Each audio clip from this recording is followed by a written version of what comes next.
Shalom, Bapak Ibu Saudara-saudari yang terkasih di dalam Tuhan. Kita akan kembali melanjutkan renungan firman Tuhan dalam topik berakar dalam Kristus, bertumbuh dalam anugerah. Bagian firman Tuhan yang akan membantu kita memahami lebih jauh tentang topik ini terambil dari Yohanes 13 ayat 34-35, terjemahan baru yang kedua, yang berbunyi demikian. Aku memberikan perintah baru kepada kamu, yaitu supaya kamu saling mengasihi, sama seperti aku telah mengasihi kamu, demikian pula kamu harus saling mengasihi. Dengan demikian, semua orang akan tahu bahwa kamu adalah murid-muridku, yaitu jikalau kamu saling mengasihi. Bapak, Ibu, Saudara-saudari yang terkasih di dalam Tuhan, tanda kedua seseorang telah berakar di dalam Kristus adalah dengan hidup di dalam kasih. Mengapa kasih menjadi tanda kedua?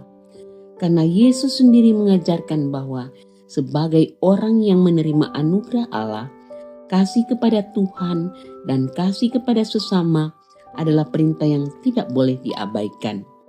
Dengan kata lain, kasih menjadi tanda pengenal murid Kristus. Dalam Yohanes 13 ayat 34-35 dijelaskan bahwa perintah baru Yesus untuk murid-muridnya adalah kasihilah satu sama lain, sama seperti aku telah mengasihi kamu. Sebenarnya perintah ini bersifat baru bukan karena konsep kasih itu sendiri baru, melainkan karena tingkat kasih yang diharapkan lebih tinggi, lebih bersifat pribadi dan tanpa pamrih, seperti yang dicontohkan oleh Yesus Kristus sendiri yang menjadi identitas dan tanda pengenal sejati bagi para pengikutnya di mata dunia.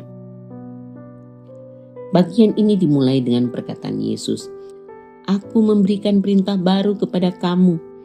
Ini adalah perintah yang diberikan oleh Yesus sesaat sebelum ia meninggalkan murid-muridnya secara fisik, menjadi pesan terakhir tentang gaya hidup mereka sebagai pengikutnya, yaitu supaya kamu saling mengasihi. Perintah ini bukanlah perintah untuk mengasihi dalam arti umum, melainkan kasih yang didasarkan pada teladan kasih Yesus yang sempurna, atau yang biasa kita kenal dengan kasih agape. Sama seperti aku telah mengasihi kamu. Ini adalah standar kasih yang harus dicapai oleh murid-muridnya. Kasih yang bagaimana? Kasih yang tanpa pamrih, penuh pengorbanan, dan tanpa mengharapkan balasan. Mencontoh kasih Yesus yang mengasihi semua orang, termasuk mereka yang mengkhianati dan meninggalkannya. Kasih menjadi identitas pengikut Kristus, bukan sekedar kasih yang dijalankan karena program gereja atau hanya sekedar penampilan luar, melainkan oleh kasih yang tulus dan meluap dari hati, yang memampukan mereka untuk berbuat baik dan melayani sesama dengan rendah hati serta memuliakan Kristus. Dari bagian ini, kita dapat melihat beberapa hal yang menjadi penekanan Yesus kepada murid-muridnya. Yang pertama, murid-murid dipanggil untuk mengasihi bukan berdasarkan apa yang mereka dapatkan, tetapi berdasarkan kasih yang mereka terima dari Yesus dan membagikan kasih itu kepada orang lain. Yang berikutnya, kasih adalah tanda kasih yang unik yang membedakan pengikut Kristus dari orang-orang dunia. Oleh sebab itu, kasih itu harus lahir dari hati, terwujud dalam tindakan, dan tidak boleh menjadi sekedar pertunjukan atau program. Yang terakhir, meskipun perintah kasih ini fokus pada sesama orang percaya, hal ini tidak meniadakan pentingnya kasih kepada semua orang, terutama orang-orang yang di sekitar kita yang membutuhkan. Mungkin dalam kehidupan kita sehari-hari, kita akan menjumpai bentuk kasih Tuhan dalam beberapa situasi, yaitu kasih yang tidak bersyarat. Kita jumpai dalam diri seseorang yang memberikan bantuan kepada orang yang membutuhkan tanpa mengharapkan balasan atau pujian, dilakukan dengan tulus dan tanpa syarat. Berikutnya, kasih yang mengampuni. Dalam hal mengampuni orang yang telah berbuat salah kepada kita, tanpa mengharapkan mereka meminta maaf atau memberikan kompensasi. Berikut kasih yang peduli dan melayani. Kita temui dalam diri seseorang yang melayani orang lain dengan sukarela dan tanpa mengharapkan imbalan. Berikut kasih yang tulus dapat kita jumpai dalam diri seseorang yang mengunjungi orang sakit dengan niat yang tulus untuk memberikan dukungan dan kasih, bukan karena kewajiban semata.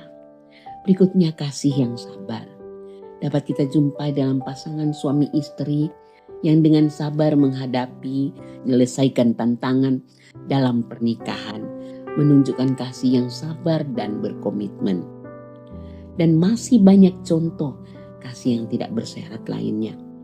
Orang-orang percaya menghidupi kasih itu karena Yesus Kristus yang telah memberikan contoh nyata terlebih dahulu dalam hidupnya, sehingga kita sebagai pengikutnya pun sanggup meneladaninya, asalkan kita berakar dengan kuat di dalam Kristus.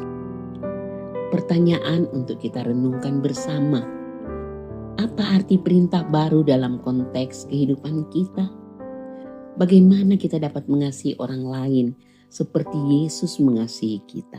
Mari kita berdoa.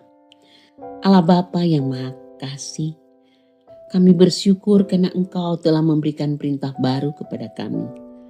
Satu hal yang kami pinta, agar Engkau menolong kami untuk mengasihi sesama kami dengan kasih yang tulus dan tanpa syarat, seperti yang Engkau telah nyatakan kepada kami. Dan ajarilah kami untuk melihat orang lain melalui mata-Mu yang penuh kasih.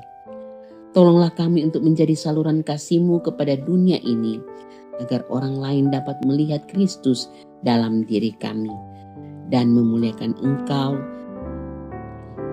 Di dalam nama Tuhan kami, Yesus Kristus, kami berdoa.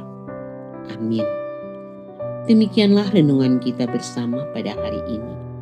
Kiranya kita boleh terus bertumbuh setiap hari di dalam Tuhan. Amin.